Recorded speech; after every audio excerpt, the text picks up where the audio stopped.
Hello and welcome back to an Alabama 4-H Horse Club video.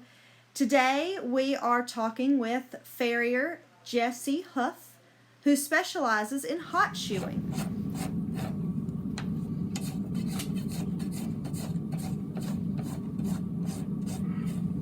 How'd you choose to be a farrier? I actually had a little bit different path to becoming a farrier than a lot of people. I had horses when I was in middle and high school and did some trail riding and that kind of thing, but I didn't get horse crazy or anything like that. It was just something I did for fun sometimes. My younger brother is also a farrier, and he got a lot more into horses in the beginning than I did, and he actually started training horses, and just everything he did was horses. And when he was getting his training business started, he decided to go to shoeing school to have some alternate means of income while he was getting the training business started. And then he found out he actually enjoyed shoeing and could make a better living shoeing horses than he could training them. So he went to doing that full time, and he had probably been shoeing for 4 or 5 years before I started riding along and just kind of helping him out when I could, and then decided that I wouldn't mind doing it full time either. So then I went to shoeing school out in Missouri at a school called Heartland Horseshoeing School, and spent about 3 months out there, and then came back and started working with my brother full time, as well as spending some time with other farriers in the area, helping them as a means of learning and seeing different ways of doing things, because there are a lot of different approaches to shoeing a horse that farriers may do differently and still end up with roughly the same result. So it's a matter of style and technique.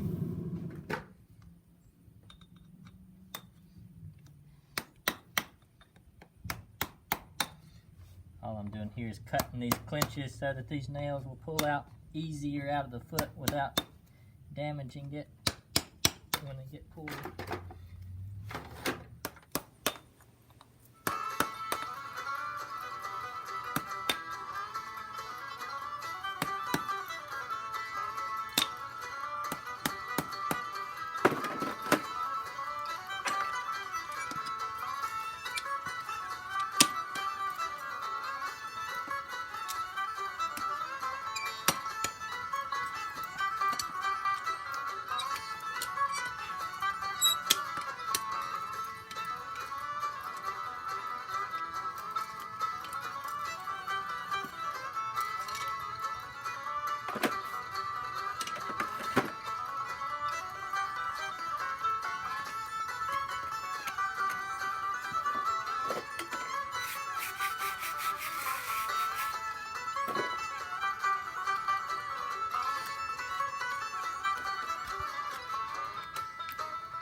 how do you decide whether a horse needs to be trimmed or shod? Like, how do you...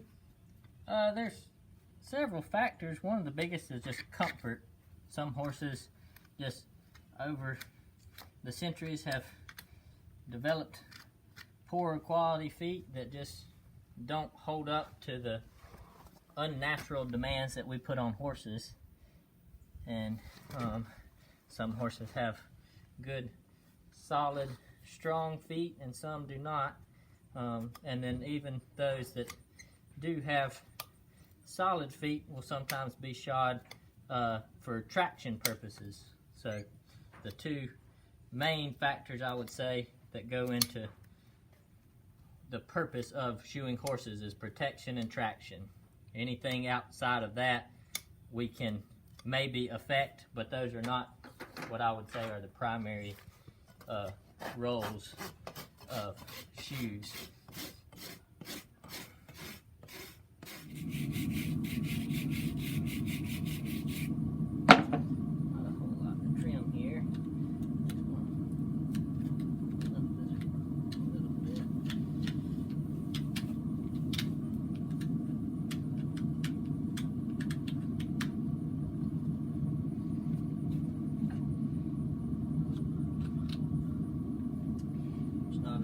Dip here, so I'm just going to wrap this foot flat.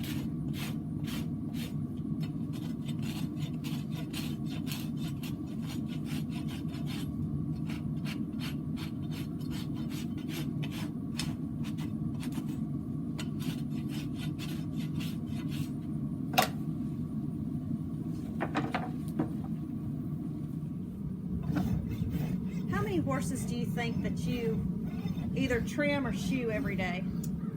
It really just depends on the day. I try to keep my numbers kind of low and reasonable instead of working too hard and burning myself out. But if I'm doing horses with shoes on all 4 feet, I try not to do more than about 4 or 5. But if I'm just trimming horses, I'll do 10 or 12 or maybe even 15 or so. And I could do more than that in a day, but I would pay for it later on down the road. So I try to keep numbers to a more reasonable amount to preserve my body, because it's a pretty strenuous job. And if you're going to do it for very long, you're better off spreading it out over your career than trying to do them all in the first couple of years. What's the difference between like just shoeing and hot shoeing? The principal difference is with hot shoeing, we're using a forge to heat the shoes up, which allows us to shape them to match the foot probably a little more closely than you're able to get just from trying to cold shape them, because metal moves and bends a lot easier when it's hot, and so we're able to mimic the shape of that foot, which is what allows us to nail shoes on safely. And then when we heat them up, we'll actually burn them onto the foot, which gives a solid mating surface for the shoe and the foot, where they actually have full contact all the way around, versus a foot that is wrapped flat doesn't necessarily match up perfectly to the flatness of the shoe itself, and so it takes some movement out of the shoe on the foot, which in turn sometimes helps them to stay on better, and I think produces a healthier foot in the long run.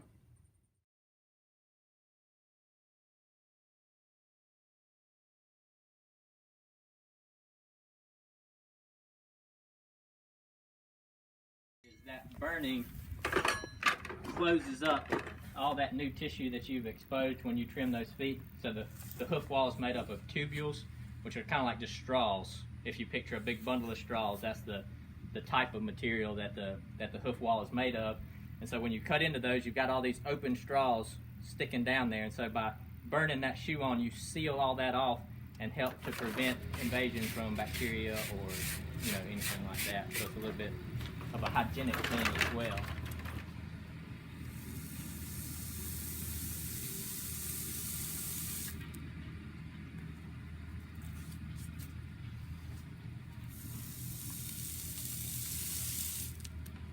What I'm looking for is seeing that burn all the way around, so I know that when I nail this shoe on, it matches perfectly on flatness with what that foot is.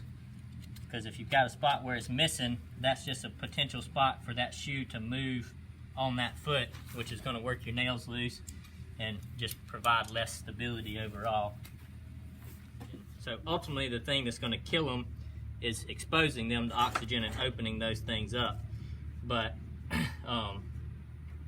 I think by burning, you at least knock that bacteria, knock it back a little bit, and just provide an overall healthier hoof.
Is there anything in particular that the owner can do to help you make your job easier, better? Yeah, I mean, there are a handful of things that will make my job easier and enable me to do my best job possible. One is a horse that stands good and quiet. If I'm wrestling a horse and it's wearing me out, my quality of work is not going to be the same as if I can just focus on the shoeing aspect of it. Having a flat, clean, dry place makes a huge difference. It's just not something that you're going to have everywhere, but those types of environments make my job easier, just all around. But having a horse that stands still is probably the biggest thing. So if your horse doesn't, sedation or training is recommended.